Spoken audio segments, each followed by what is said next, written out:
Alright, we're doing this again. Okay. Okay. That was bizarre. We've never had that happen. Okay.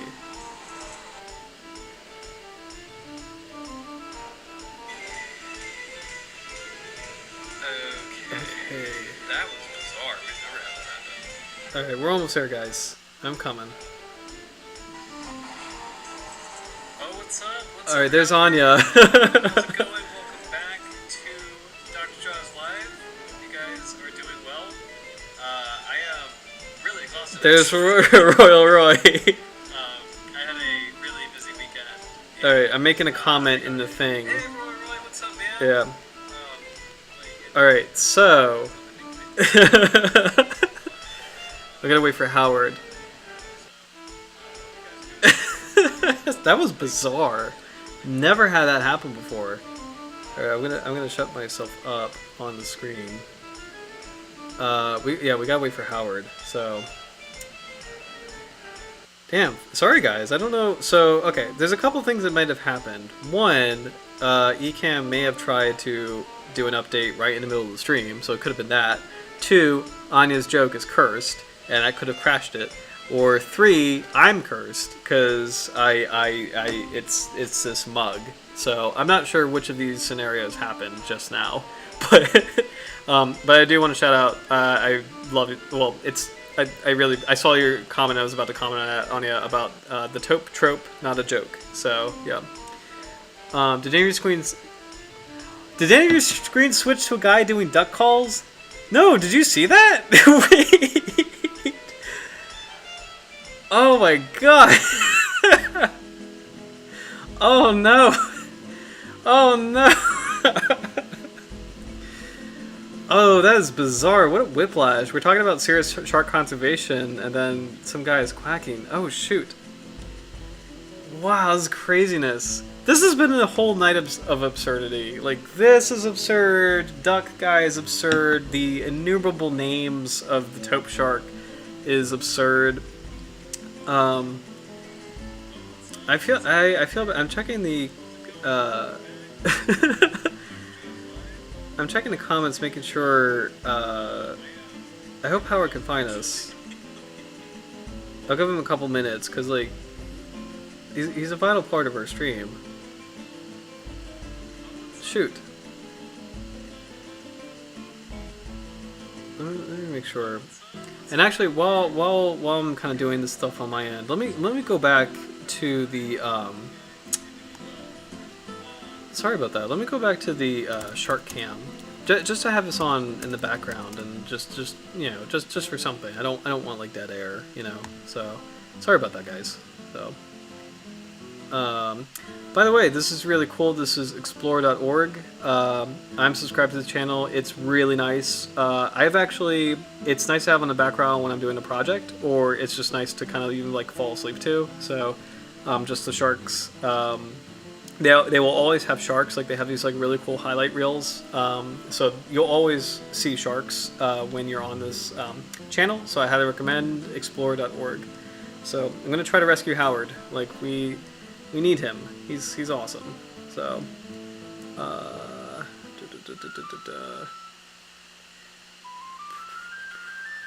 because I don't know if I can get into the actual old comments, and I promise I won't spend too much time. I'll just do 5 minutes, and then if we can't get him, you know, I'll send him a quick message.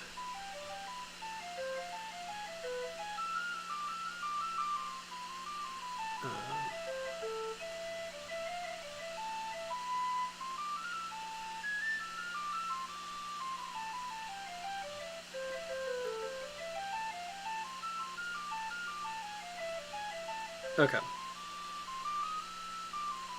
So we've accidentally created a bonus episode. Like, what's kind of fun is like the title is now an inside joke. We all know what it means now, which is kind of fun. So,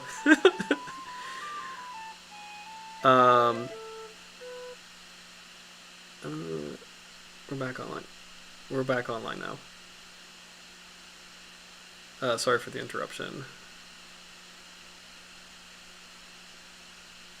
All right, sorry about that, guys. Okay, so I'm just gonna go. I've thrown my lifelines. I've done all that I can. So I hope Howard can join us, but we'll press on. I hope he can join us on the thing, so, or on the stream. So that's bizarre. So now we have a bonus episode because we have, like, I made the Dr. Jaws live playlist of these streams. So this is gonna be an interesting one. This is gonna be like 22.2 or 22.5 or something. So I don't know, fascinating. So let's go back into conservation, and I gotta apologize for that. I had no idea really how that happened. So I am so sorry, Anya, for the Duck Man. The Duck Man was not, he's not part of Dr. Jaws, and I am very sorry about that. So, like, oh my god. That's like, have you guys seen the Chuck Tusta meme? That's an old one, but that kind of reminds me of that. Like, the taxidermist guy who just kind of jumps out of nowhere, with like these, like, it's like a taxidermy ad. That's a really old one, but it just reminds me of that. So, oh dear. All right, let's go back to conservation. Yeah, it's like, oh, thanks, Anya. It's like, nope, it's just Chuck Tusta. It's a good meme. Yes, Roy's seen it. Yeah. Oh my gosh, I have to watch that again tonight. It's just wild. So, where were we? I feel bad because, like, this is one of the most important shark species for conservation, and it's been goofy. Like it's been a lot of fun. Tonight. It's an interesting night. So, all right, we were talking about regulations in place with Sims. We were talking about. Do you know what happened? It's ICES. It heard me accidentally slight it, and it hacked me. That's probably what happened. I accidentally said I haven't heard. Oh, I said I haven't heard of the International Council for Exploration of Seas, and karma happened, and that's what happened. I think that's probably what crashed it. So I apologize. I respect you completely, International Council for Exploration of Seas. You are great and famous, and I apologize. So, okay, our stream is protected. So, in the Southwest Atlantic, seasonal no-take areas provide some protection to Tope. Like other large sharks, Tope is protected by regional, national, and provincial legislation in Argentina, or by all sharks larger than 160 meters or centimeters. Total length, the largest Tope in the Southwest Atlantic, is 155 centimeters total length. Must be discarded live. It cannot be landed at any Argentinian port. Okay. The province of Buenos Aires prohibits the landing of Tope in recreational fisheries. However, enforcement is difficult, and large sharks are still landed. In Australia, the species was listed as conservation dependent in 2009 on the Environment Protection and Biodiversity Conservation Act 1999 and a species-specific school shark rebuilding strategy. Awesome. That's actually really cool. And other management measures to reduce catch. So that's actually really cool because I don't think I've seen a lot of species-specific strategies. Like, I think sandbar sharks have been approached on a species-specific level. This is new for me. I didn't know the Topes were approached on that level as well. Because usually I'm used to sharks being kind of put in these conservation buckets. Like in the Western Atlantic, there's like the large coastal shark complex, the small coastal shark complex. I think the endangered shark complex. Like these are large categories or buckets for sharks, and management plans are applicable to the sharks, to all the sharks in that particular bucket. So it's not really often I see species-specific plans, and it's actually really great that the Tope has one, like a species-specific plan. So that's actually really cool. I think the music stopped. So yes, please. Let's get some music.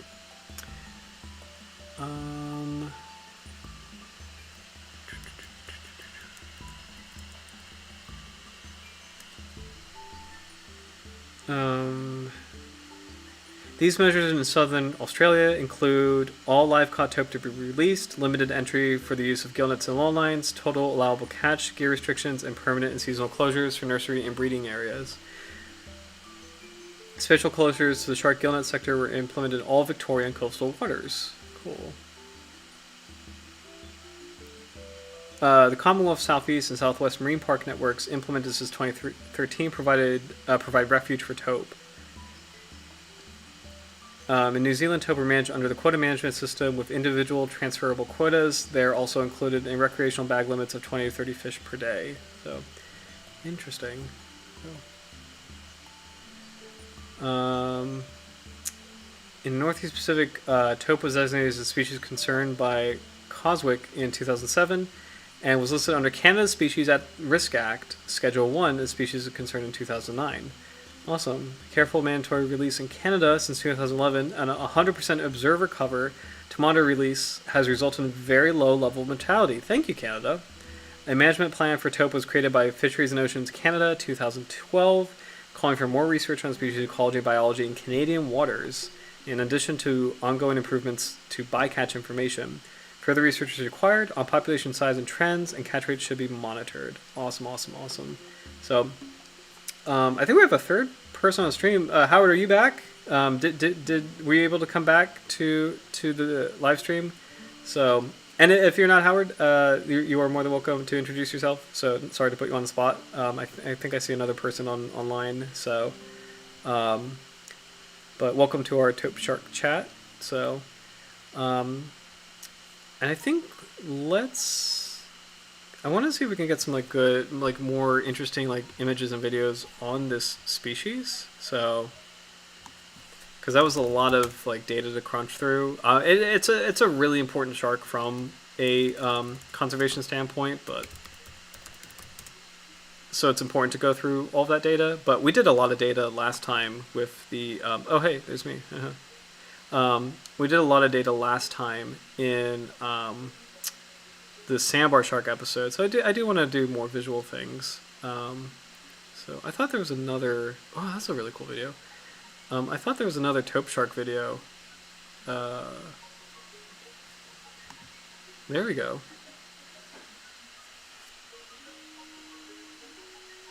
Oh, that's really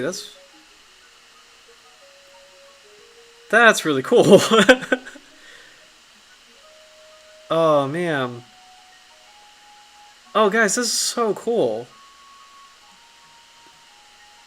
I've never swam with sharks in the kelp forest. I've actually never been. I don't think I've never been in a kelp forest in general. I've been around kelp, but I've never been in an actual forest ecosystem. So that's a dream of mine to do that someday. And it's amazing to see these sharks in the forest. That is so cool. The video might be a little bit murky, but oh, there's a Garibaldi, the beautiful little fish down there. Oh, this is actually really cool. Shout out to Joel T. I'm subscribing because this is awesome. This is really super cool footage.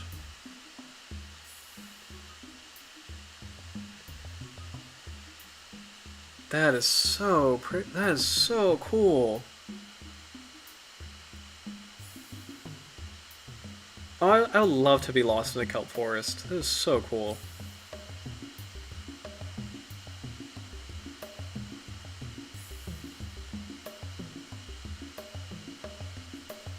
Let's watch that again.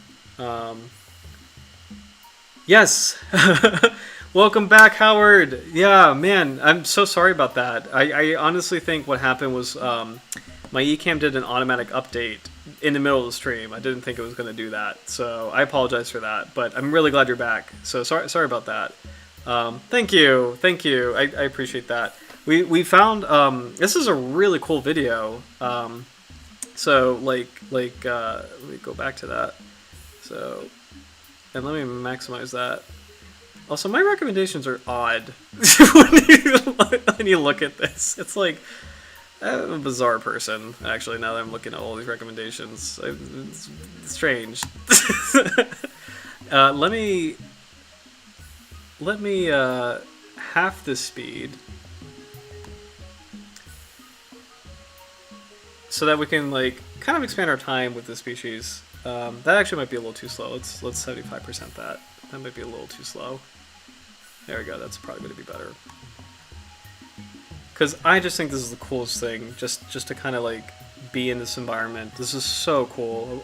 I would love to be in a kelp forest someday.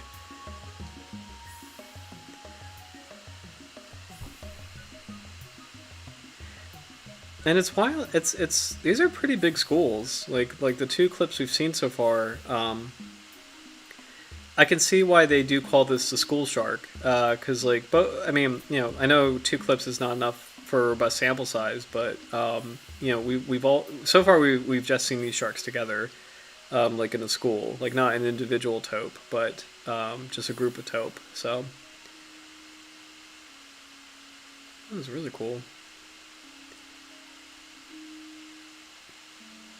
I would love to.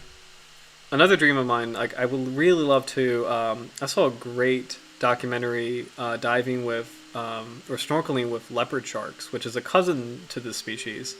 I think in Baja, California, and I think just the idea of like kind of swimming in water with these harmless sharks kind of emerging out of the shadows and disappearing like if you're in an environment where it's completely there's no there's nothing dangerous, like it's just like this beautiful peaceful place with like these animals coming up to you and checking you out, I think it'll be the coolest thing ever. I just I would love to swim in this kind of environment. This is so cool.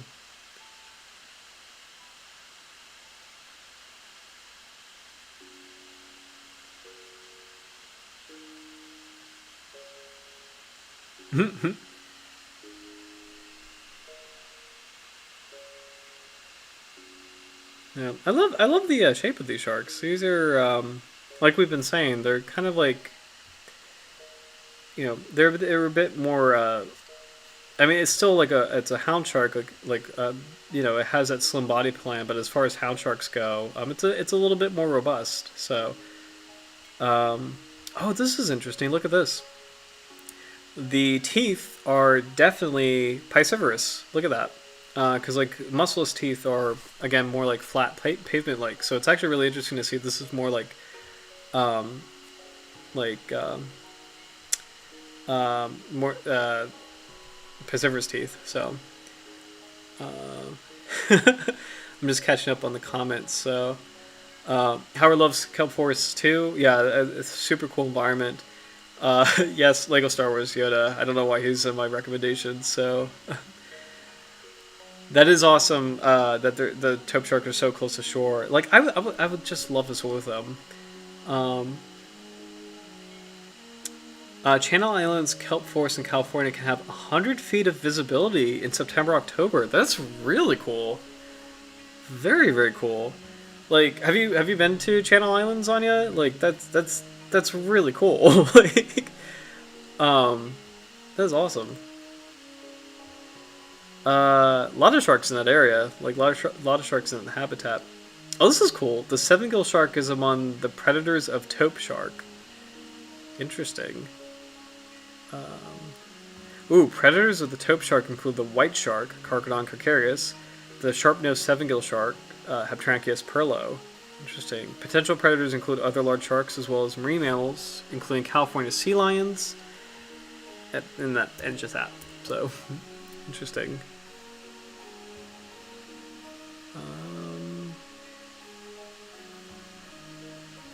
I wonder if we can get more jaw set photos from sometimes. Ooh, this is a nice kind of diagnostic photo. Sharkreferences.com usually has What is this? What is this? Whoa.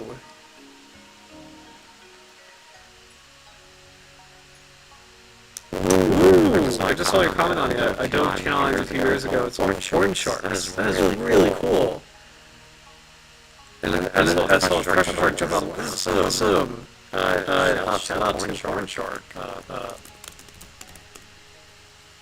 Who actually went to Channel Islands specifically. Orange shark Channel Islands.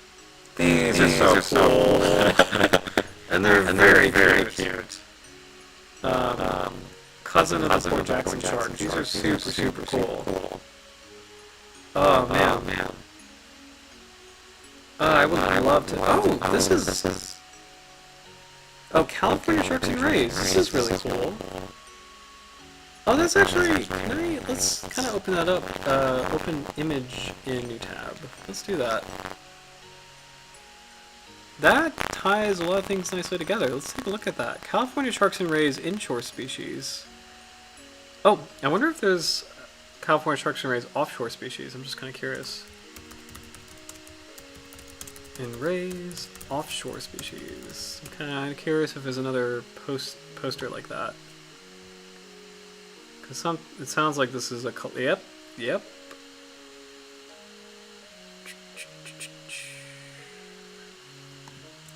Open image, new tab. Let's take a look at this because this is actually super cool. Okay, so starting with inshore species. This is really, really cool. This is a nice tangent. So California Sharks and Rays inshore species. So we've got our Tope shark. We've got salmon shark. That's actually extremely cool. This is a cousin of the poor beagle. So we talked about poor beagles the other day. So I watched the original Blue Planet recently, and I didn't realize Blue Planet was actually, like, the 2001 Blue Planet was the first footage of salmon sharks. I had no idea that was the thing, so that's actually really cool. So, very cool. I'm just catch up on comments. Very cool. Did not know about seven gill. I didn't know that either, because it's like I'm used to seven gills being like a deep water species and not really something. Although the Tope shark, I think IUCN Red List did mention that Tope sharks do go beyond 200 meters down to like 800 meters, so it's like Twilight Zone. So maybe they do interact. Seven gills like the Sweet Williams alone. Yeah. Tiger shark in California, interesting. Yes. So, why isn't the great white on this poster? That's a good question because it's on this offshore poster of California Sharks and Rays, but white sharks definitely are an inshore species for California. Like, I mean, it's famous for going after seals, and like California is a huge area. I mean, like proportionally. Huge area for shark attack, like for white shark attack. There's parts of California that are just like it is one of the big hotspots. Like it's California, South Africa, Florida. Like those are some of the big and Australia, like some of the big hotspots for shark attack. So, famously, very famously, white sharks are an inshore species. So I don't know why it's not on this chart and it's on this chart. I'm gonna just assume that these little snapshots are just kind of trying to organize like one species per poster, and they're like, oh, we'll just put the white shark in the offshore category and then we'll put the others. I'm assuming that's what they're doing, so that's my guess. So but you're totally right, they're definitely an inshore species in California. So we got tiger shark, which I'm surprised too. Stays mostly in warmer waters, but has been sighted off California, very dangerous. I'm surprised about that too. I think bull sharks... let's check something really quick. Let's check IUCN actually really quick on that. Cause I thought bull sharks... I thought California was bull sharks northern range. I read that somewhere, so I'm kind of curious if that's something similar with tiger sharks. Yeah, look at that. That's wild. I am seeing something absolutely crazy. Tiger sharks in Alaska? That cannot be right. I'd be shocked. That is for another stream. We'll have to take a look at that in another stream because it's like I don't know what that's about. That's wild, but yeah. So northern range of tiger sharks apparently is Southern California. That's actually in the Pacific. That's actually really wild. Very interesting. Let's look at bull sharks really quick because I thought that was the thing too. Could be wrong.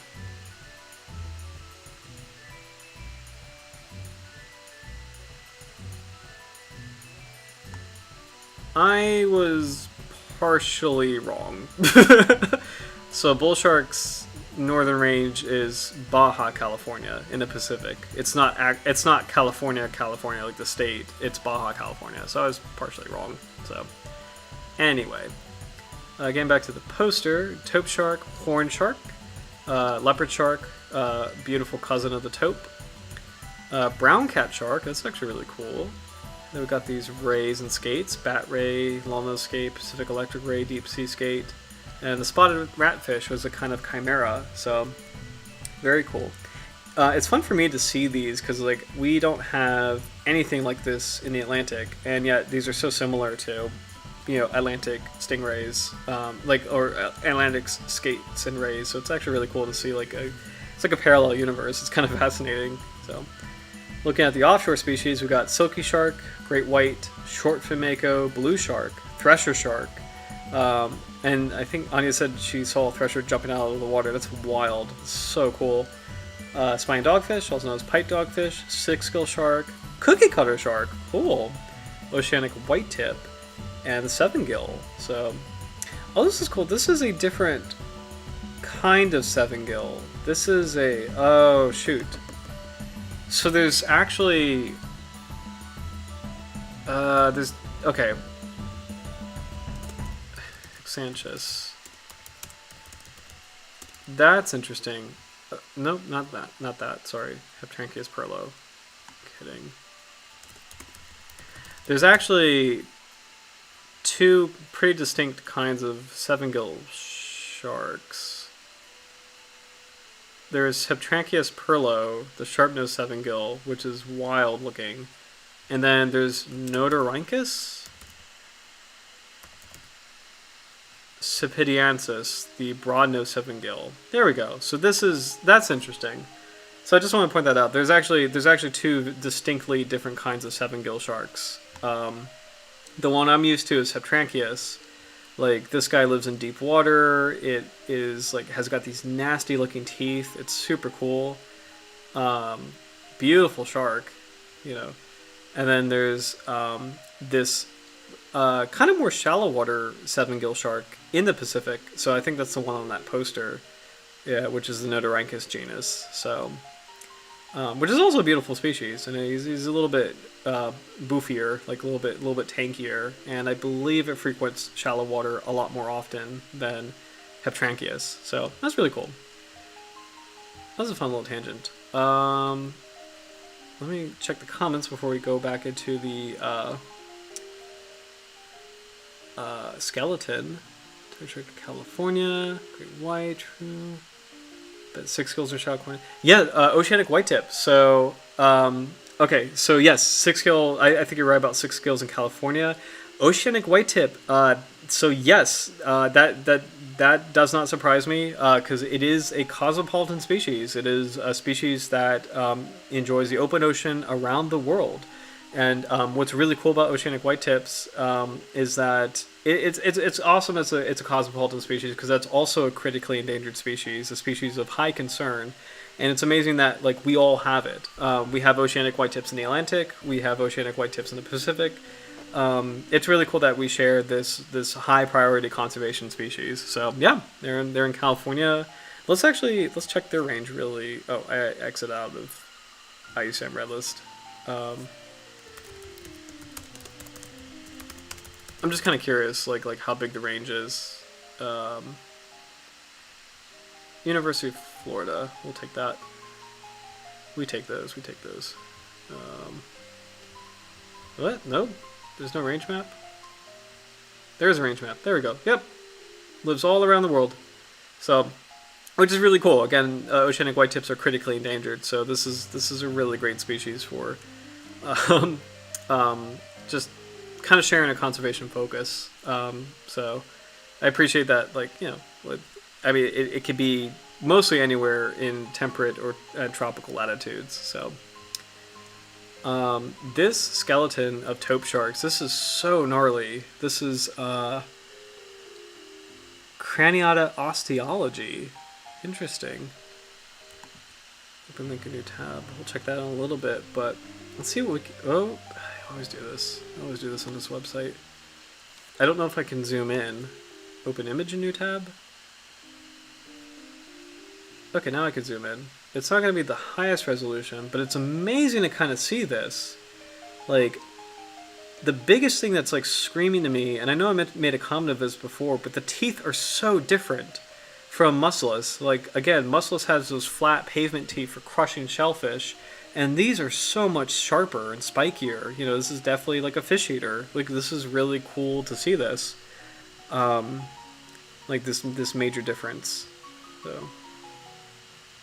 Da, da, da, da. I forget the anatomical, like the name for this feature. It's like the eye, the eye bone. I gotta look that up now. Yeah, there's a nice name for that. The orbital socket.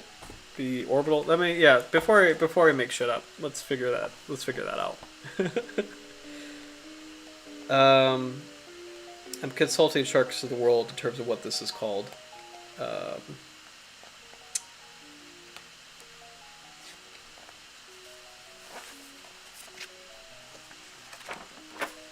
Should have it in here.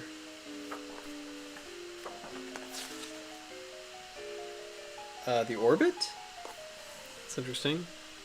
This is the rostrum. There's the nasal capsule. I guess this is called an orbit. Does anybody...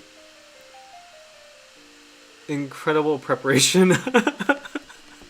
Yes. Yeah, like that's like I can't imagine cleaning this, you know. I used to like clean shark jaws in the lab, and that is a very laborious process. And ocular. Okay, awesome. Ocular. Like awesome. Thank you, Howard. Cuz like this is like I was just cleaning the jaws, and that's a very laborious process, and like you can argue that proportionally like jaws are very like easy, you know, because it's like the plate well, not the plates, but like the cartilage on the jaws are like a flat plane for the most part, so it's kind of easier to like clean it. But when you think of things like just the like these thinner structures, like you know, like it's amazing that they did it. I completely agree. Like this is just like unbelievable preparation, like unbelievable effort getting these, like these are gill arches, and like the filaments on the gill arches, like that's unbelievable that they were able to do that. So this is like expertly done. So, and even you can see a little bit of like the filaments, kind of like on the spine, you know. And you can see like the vertebral centra, you know, like those ring, or not the centra, sorry, not the centra, but like the like those vertebra. Oh my gosh, this is so cool. This is an interesting feature supporting the pectoral fins. What is that called? The girdle, the pectoral girdle. Okay, gotcha. So this is the pectoral girdle, which is an interesting skeletal feature supporting the pectoral fins.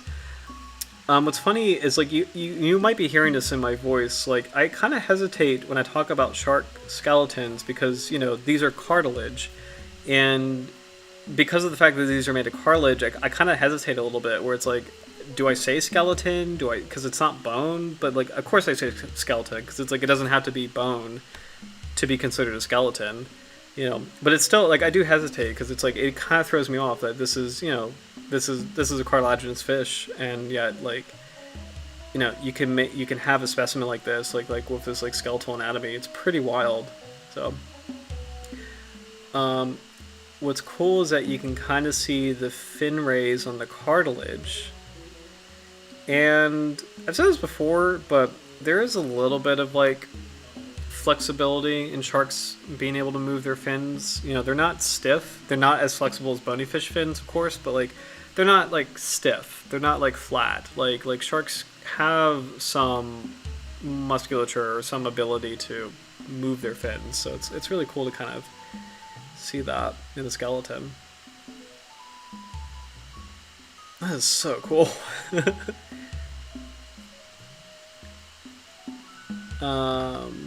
I don't think I have any more comments.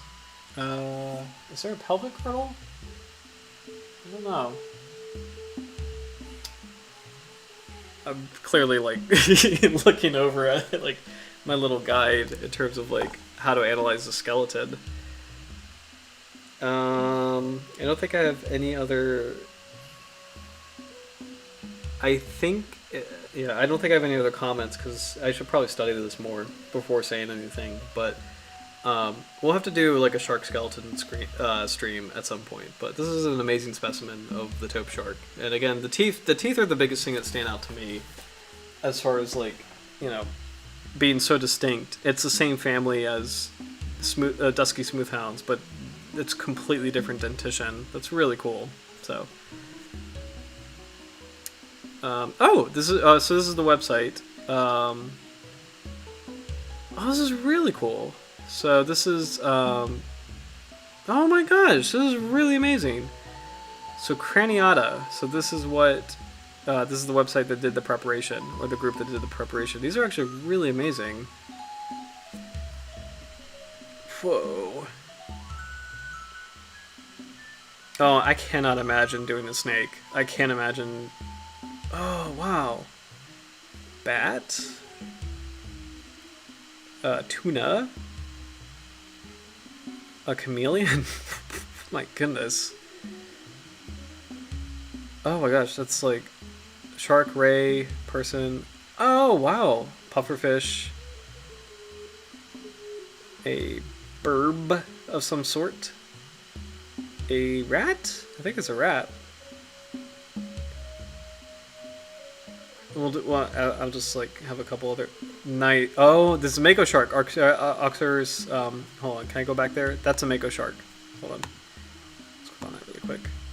Isurus oxyrhicus is the short fin mako. That's gnarly looking. It's so cool.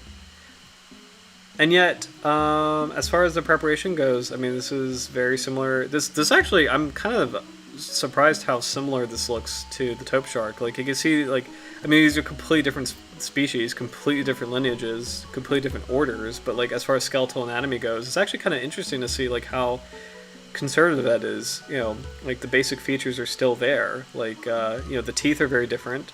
The rostrum length is very different. But it's actually amazing to see like that's, you know, as far as like the core anatomy, like pelvic girdle and the gill arches and the vertebra, it's not that different. It's fascinating. So, all right. Contact. I'm kind of curious where this organization is. I guess it's not going to show me. Home. Skills. About us.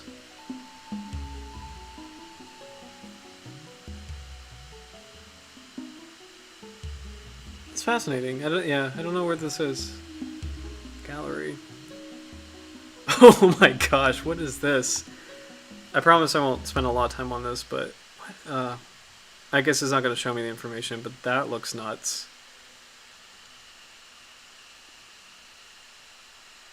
Wow, that's amazing. Oh, I wonder what that is.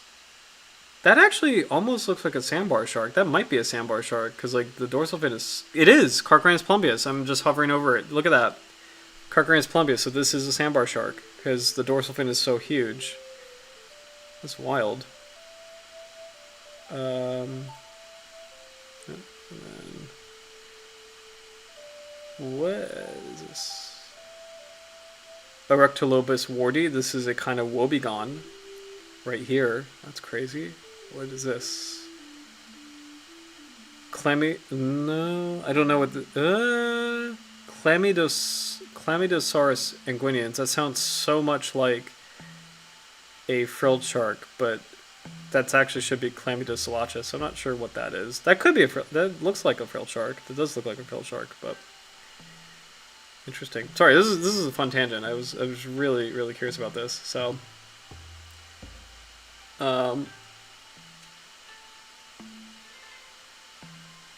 and to teeth really compliment how these guys look like Carcharodontis sharks. Yes, good call, Roy. When we talk about like the original, the Tope shark skeleton, for sure. Like it's actually really fascinating that like, because like that tooth shape, it's similar to the niche of most Carcharodontis. Like most Carcharodontis is like a medium to small shark that eats fish. It's not like these big bull sharks or white tips or dusky sharks. They're usually like smaller to mid-sized sharks. So it is actually really cool that the dentition matches that niche. So Due to the high volume of cartilage, very little fossilizes. Like good call, Howard, because it's like you know, like whenever we see like really highly preserved fossil specimens, it just blows my mind for that very reason. So, um, yeah, this is a really cool group. Like, Anya is pointing out the ray. Yes, like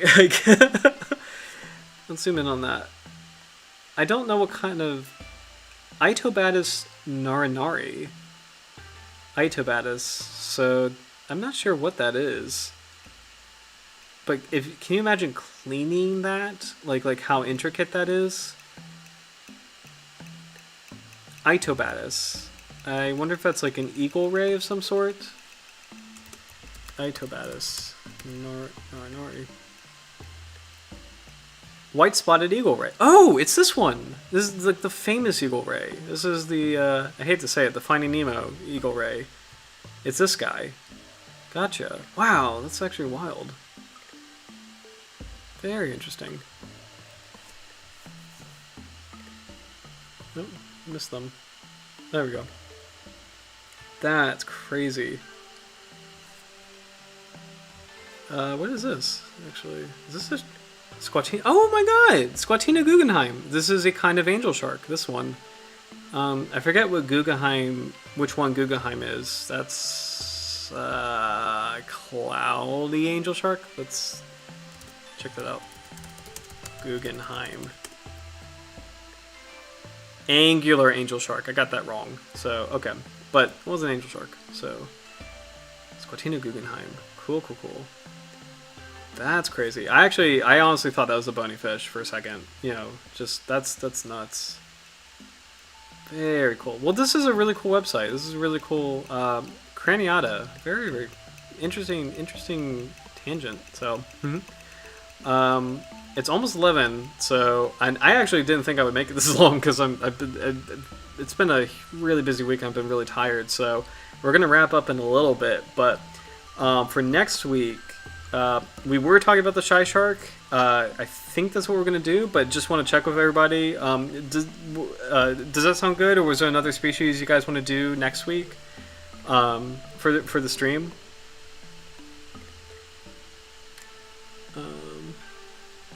Love these bones like sculpture. Yeah, for like Howard. This is a really amazing website. Like just like, and it's really cool to see like staging for modern species. You know, because I think we're like we have so much experience with fossil species, and it's just like it's really cool to see like I don't know. It is really amazing to see like this is the most recent evolution. You know, like this is like through years and years of like millennia of evolution, or not millennia, eons, I guess, of evolution. Like this is like to see the skeletons. I'm not speaking right. Like modern day skeletons. It's actually really cool. Like this. This has been the most fit, I guess, surviving into this age. You know, it's actually really interesting. And again, like most fit doesn't mean like the best. It just means like, you know, after all the things that have happened in history, like the K2 meteor and like, or the Permian extinction apparently was the worst. You know, it's amazing to see what modern skeletons look like. So, shy shark. Okay, we're gonna do shy shark. Phone tab. Oh, David W. Dodd. Let's check that out really quick. Tope shark footage. And we'll leave on that note. David W. Dodd, Tope shark. Ooh, good call. Alright, let's end on this. This is like it's kind of a fun soundtrack to listen to. Whoa. Alright, so we're in California. I think I saw that correctly. The description was La Jolla, California. We're listening to wild music while seeing the Garibaldi. I'm gonna drink my Mr. Toad tea.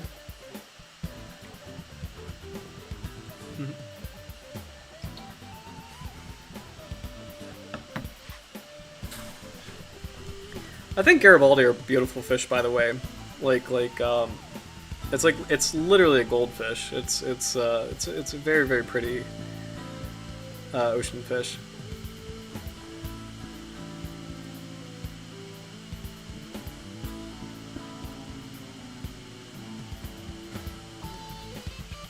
it's just it's just the coolest music to kelp forest. Like I think this is.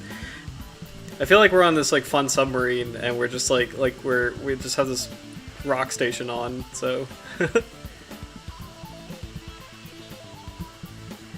now, I'm not a bot or would a botanist study kelp? Because kelp's not. Ooh, look at that! Look at that!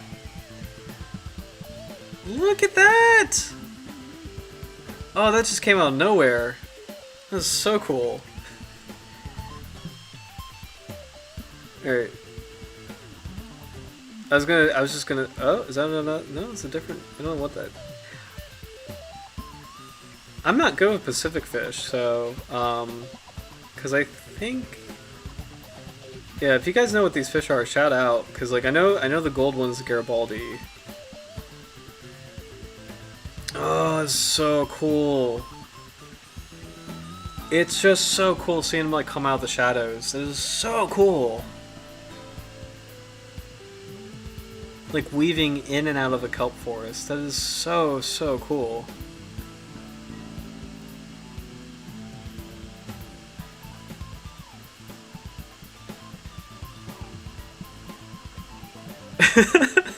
Really, I'm really enjoying the music with this. This is a lot of fun.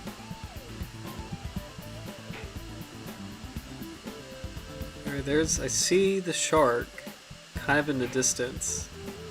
Oh, there he is again. Alright. And there's that Z pattern Howard was talking about. It's so cool.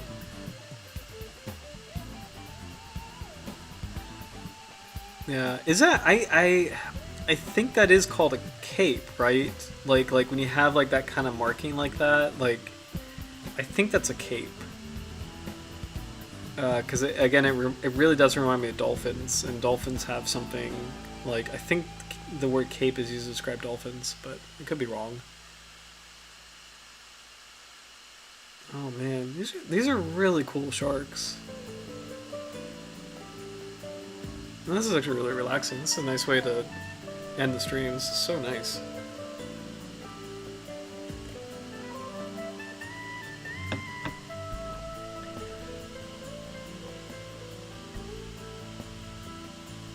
Nice, bright and shiny Garibaldi.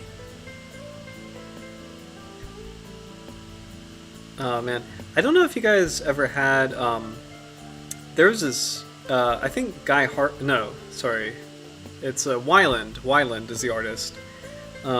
Did these like seascape puzzles, and they're probably based on paintings of his, but they made these like beautiful puzzles. And one of my favorites when I was a kid was it was California.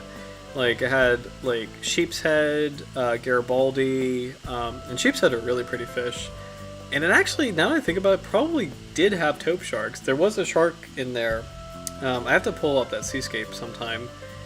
But it probably was a tope shark now that I think about it.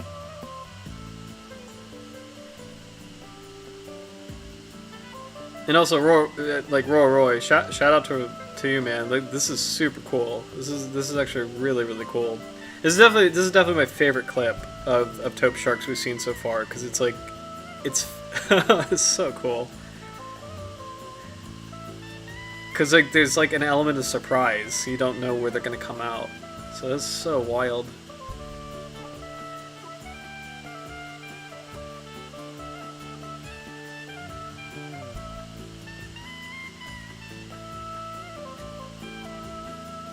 Mm-hmm.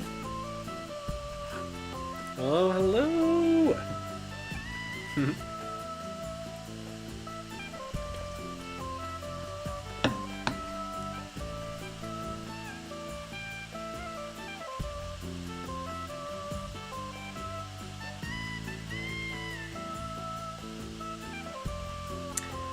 I'm seeing there's a little green fish.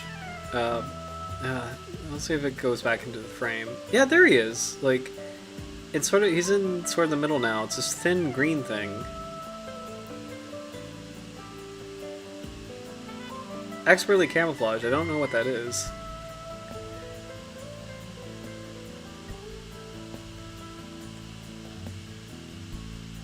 Interesting.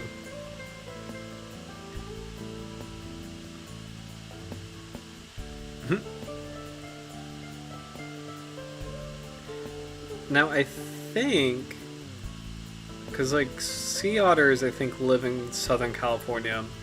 It's tricky because I think sea otters had a. Oh man, these sharks are so cool. These sharks are so cool. I think sea otters had a larger range, and then I think it's been reduced. And I think Southern California is a place you can find them, and I want to say Alaska or Canada, but not in the middle of the Pacific Northwest, like Oregon or I forgot.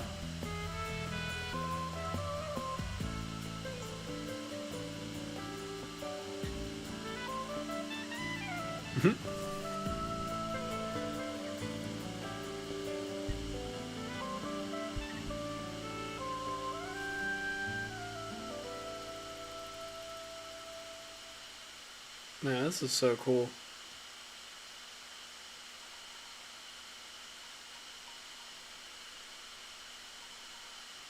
I wonder. I'm gonna just check my book really quick if I have any more factoids on the species while this is playing with the music. But I hope you guys are having a good night, and hope you guys have something like a cup of tea or something, just like nice with you right now, because this is really cool. This is a really really nice way to close.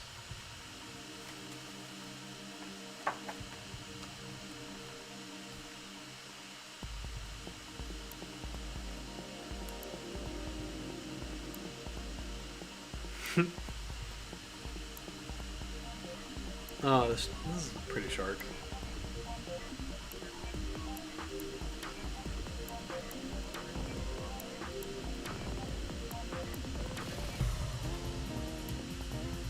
So we didn't get to this. Apparently, females mature 11 to 17 years, males mature 9 to 13 years, so it's relatively late.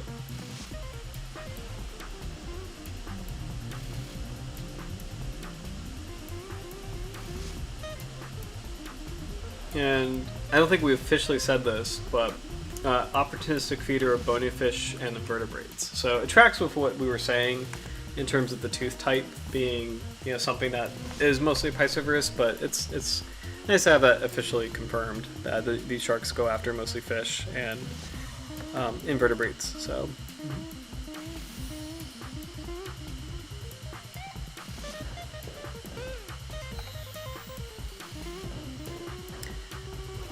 I wonder what these little guys are, because I think these are the little green fish I've been seeing earlier, like darting in and out of the kelp. So.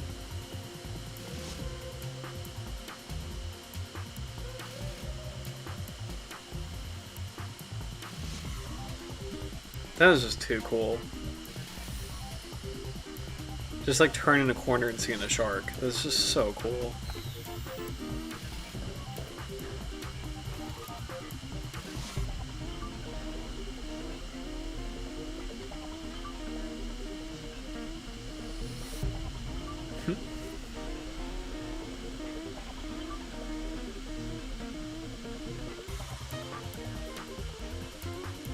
By the way, if you're curious, this is actually part of the Civ soundtrack. So we were listening to Sid Meier's Pirates earlier, and then I think it just shifted to Civilization 3. So by the same guy, same game designer. Ooh, that's a cool fish.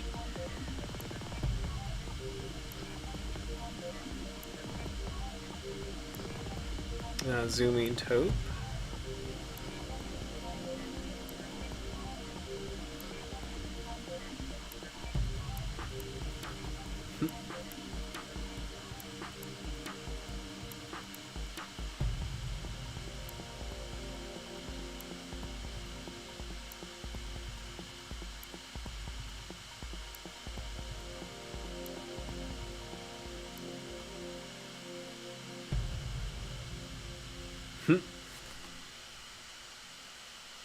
Alright, so with that track being over, I think I'm going to wrap it up for the night.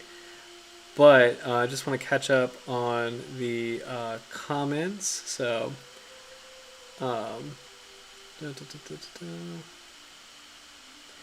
yes, we're loving the kelp forest. It's so cool. Sea Otters are in Washington. Awesome, awesome. Oh, thanks, Howard. I appreciate it. I just saw your comment that you enjoy these live streams. Thank you. I really appreciate that. So, yeah, like I've never. I am going to the Pacific Northwest this summer, so that will be my first time. I hope I can do something like this because that would be extremely cool. But like, I've never done this before. I've never done a kelp forest dive before, and just like, just kind of like seeing this kind of footage and like what this experience is like. Oh my gosh, I would love to do this someday. So, man, like, please, like, if you guys ever visit like the west coast of Canada, or just like if you do a kelp forest, actually, there are kelp forests in the Acadian Atlantic too. I know they're not as famous as the Pacific kelp forest, but like, and I'm not exactly sure where they are, but I know New England and like Nova Scotia, like I know they have kelp forests. Like kelp is a bigger part of that community. So if you guys ever do a kelp forest dive or snorkel, definitely let me know, because like that'd be if you ever have like dive site recommendations, just let me know, because like, man, like I would love to do something like this someday. So cool. So, but I think that's it for me. I'm gonna wrap it up. It's 11 o'clock over here, but thank you so much for watching.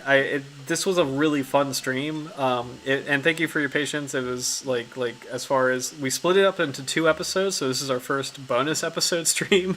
So and Sweet William, we are all united now with the Sweet William inside joke. Like only us, only we know what that means now. So, but hope you guys have a great week and take care. And just yeah, I'm looking forward to next week's Shy Shark episode. So that's going to be a lot of fun.